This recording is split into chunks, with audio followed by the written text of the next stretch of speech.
waaye jàmbat ji si soxla ak lii si soxla pouvoir spirituel taxawaayam pouvoir spirituel taxawaayam njaboot bi njaboot gannaaw ba ñu gërëmee président de la république gannaaw liggéey bi mu fi def ba ñu gërëmee président de la république ci liggéey bi mu fi def liggéey la boo xamante ni ku ne mën na cee teg sa liggéey la boo xam ne ku ne mën na cee teg sa loxo waaye li des bari na waaye li des bari na bu ñu defee benn bu ñu defee benn des na fukk des na fukk bi ci njëkk bi ci njëkk mooy dund bu cher gu cher monsieur Amadou Ba monsieur Amadou Ba da nga ñëw ngir déglu da ngaa ñëw ngir déglu doléance say njaboot doléance say njaboot dund gi borom kër yi nelawatuñu borom kër yi nelawatuñu ku amoon téeméer ku amoon téeméer di ci faj sa soxla di ci faj sa soxla tey boo yóbbee tey boo yóbbee junni junni doo am genn wàll doo am genn wàll la nga daan am kon ñu ngi lay ñaan kon ñi ngi lay ñaan ñu geestu borom kër yi wàññi leen charge yi bi ci des ku nekk ci réew mi gis nga ku nekk ci réew mi gis nga ko tiis la bokk suñuy njaboot ñu ñëw ci ñun guddi ak bëccëg di ñu ko jàmbat kon bu ñu amee occasion bu mel nii kon bu ñu amee occasion bu mel nii faaw ñu gaaral ñu gaaral leen mooy immigration bii xew ci réew mooy immigration bii xew ci réew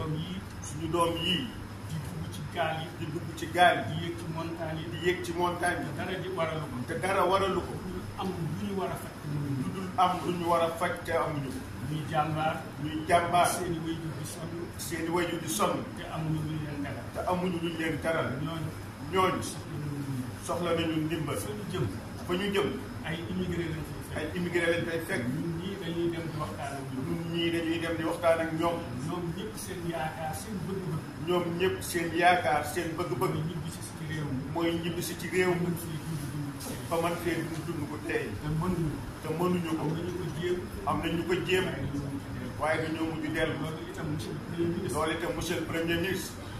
tiis la ci réew mi bëgg nañu ku ko saafara ñetteel te dama cay yem rek ndax mënuma lim lépp te nee da cay yem rek ndax mënta lim lépp mooy soxla nañu justice sociale ndax réew justice au service de la vérité justice au service de la vérité moo ko mën a yor dóor doom làq doom bokk na ci liy indi déséquilibre kon nañ ci góorgóorlu bu baax bokk na ci tiisu réew mi am na kilifa bu mag ci jamonoy tubaab ñu ñëwoon ci maam Cheikh Mbaye borom kër gii di sàkk ci moom ñaan muy Ngalandou Diouf ngir bëggoon jot réew mi waaye maam Cheikh ñaari baat rek la ko wax ne ko na nga fexe ba may ñu jàmm ñu jaamu yàlla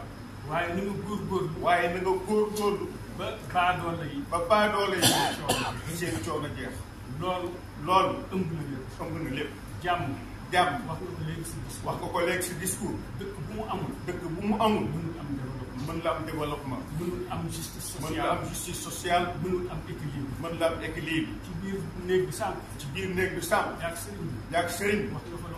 wax nga fa lu am solo mooy disparité bi am ci ñi am ak ñi ñàkk te ñi ñàkk gis ni amu ñeneen ñi ñi ci ëpp teguwul ci yoon loolu day indi frustration loolu jar naa saafara ok bala ngay dem abonnel ci Kaymo TV activer notification bi pour suñu yeneen vidéo